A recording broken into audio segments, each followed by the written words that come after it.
They always called him the fifth man, forever buried under the massive shadow of Federer, Nadal, Djokovic, and Murray. He didn't have the flashy looks or the aura of a once-in-a-generation genius. Throughout his career, Stanislas Wawrinka was pushed out of the spotlight like a perfect understudy. Always ready, always present, always expected to lose in the semifinals. But from that position, he rose up and one by one defeated the very legends who were rewriting tennis history in a way nobody thought possible. Not once, but 3 times. Each time was a grand slam. Each time was spectacular, jaw-dropping upset by a man who was stubborn to the point of madness. So how did a player nearly cut from the training system for lacking potential become an indomitable icon of professional tennis and earn hundreds of millions of dollars from a sport he almost never got to play? On March 28, 1985, in Lausanne, Switzerland, Stanislas Wawrinka was born. But don't let the sophisticated name fool you. Stan didn't grow up in luxury or under bright lights.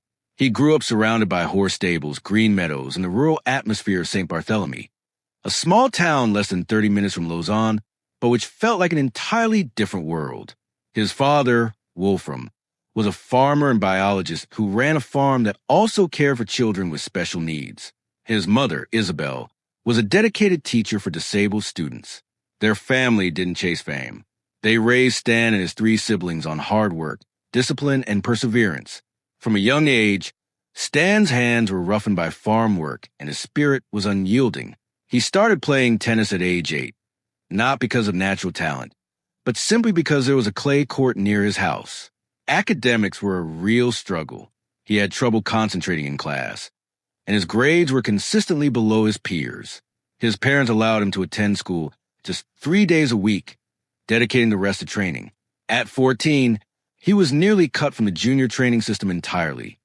Too slow, not explosive enough, considered to have no real future. Only one person saw it differently.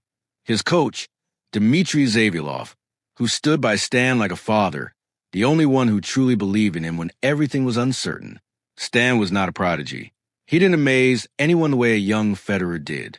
Everything, every backhand, every footwork drill, required maximum sweat and maximum effort, but he was willing to trade all of it just to take one small step forward. In that simplicity, in those cold mornings of relentless practice, a true warrior was quietly being forged. If you ever wonder why Stan Wawrinka is always so resilient in the toughest moments of a match, the answer lies in the fields of St. Barthélemy, where that young boy first learned to endure before he ever learned to win. In July 2002, when Wawrinka entered the professional tour, there were no roaring crowds and no newspaper headlines calling him a genius. The world already had Federer, Hewitt, Safin, and Roddick lighting up the sport. Wawrinka was just a quiet young man, carrying an old racket bag and a dream. He moved forward slowly and steadily, winning his first challenger title in 2003 and climbing into the ATP Top 50 by 2005. From 2006 to 2012, he routinely stopped in the second or third round of Grand Slams, enough to avoid criticism, but never enough to truly surprise anyone. He was a reliable supporting character, while legends like Djokovic, Murray, and Nadal starred in the main event. But Stan was quietly different. If he lost in the second round, he went straight back to the gym.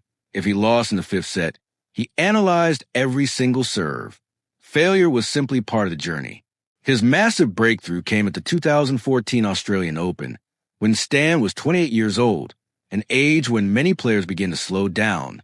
He shocked the entire tennis world by defeating Djokovic in the quarterfinals and then Nadal in the final, capturing his first Grand Slam title. He jumped from a world ranking of number 8 all the way to number 3. Stan didn't stop there. At the 2015 French Open, he beat Djokovic again. At the 2016 U.S. Open, Djokovic fell to him once more. All 3 of his Grand Slam titles came from defeating the world number 1 in the final, a feat that even the greatest champions rarely achieve. People started calling him Stan the Man and the Stanimal, the one who always knew how to win when it mattered most. In 2017, a serious knee injury forced him to step back. 2 surgeries and a string of missed tournaments followed. People said he would retire, but Stan didn't listen. He returned quietly, grinding through lower-tier tournaments, finding himself again piece by piece. By 2024, when most of his contemporaries had long retired, Stan was still showing up, not a hunt for titles, but because the dream of tennis still lived inside him. As of 2024, Stan has earned over $36 million in ADP prize money, a figure that at one point even surpassed Andy Murray's career earnings despite Stan never being considered part of the Big Four. His estimated net worth sits around $20 million, not including endorsement deals and investments in a high-end Swiss watch brand. Stan lives in Stans, a peaceful town in Nidwalden, Switzerland, where roads wind alongside the Alps and crystal-clear lakes reflect the sky. His home is nestled deep in nature.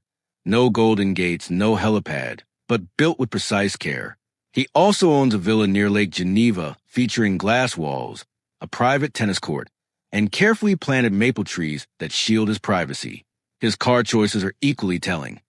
A practical Subaru for everyday errands, a Mercedes-Benz S-Class for travel between tournaments, and an Audi RS4 Avant for when that bold, hidden side of him wants to come out. No flashy supercars, no custom license plates, and no social media flex. But every time he appears, people still turn their heads. Off the court, Stan has always had a deep heart for children, particularly those with disabilities or difficult circumstances. His mother once taught special needs students, and Stan himself was written off as a boy without potential. Because of this, he has quietly dedicated himself to helping children through concrete action rather than press releases. He has partnered with the Starla Foundation in Switzerland, which supports children with heart conditions and neurological disorders, auctioning his rackets and Grand Slam outfits to fund life-saving surgeries across Europe and Africa. No fanfare, no big announcements. Just quiet visits where he talks to kids who have never held a racket before and shows them what belief in yourself can actually produce. In August 2015 at the Rogers Cup in Montreal, a match against Nick Kyrgios became one of the most talked about moments of Stan's career. Not because of what happened on the court, but because of what a courtside microphone picked up.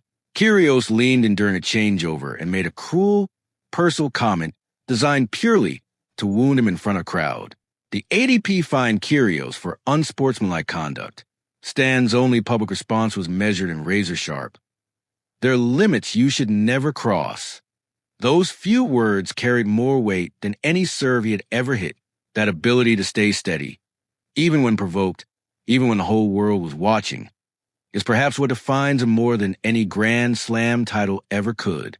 Stan Wawrinka is a lesson for everyone who has ever been underestimated, a symbol for every person who lacks natural talent, but possesses an abundance of belief and a willingness to outwork everyone around them. He proves, through an entire career lived under the radar, that victory does not belong exclusively to the most gifted. It also belongs to the most persistent, the most resilient, and the most quietly determined. In a sport obsessed with records, power serves, and players building expensive academies from childhood, Wawrinka remains a beautiful exception. He wasn't born to dominate. He didn't represent major global brands or appear in the ADP's flashiest campaigns. And yet, for over 2 decades, he has left his mark on the Grand Slams, the record books, and the hearts of every ordinary person who was ever told they didn't have what it takes. His legacy isn't measured in trophies. It lives in the belief he gave everyone watching that an ordinary person with extraordinary persistence can still become something truly remarkable.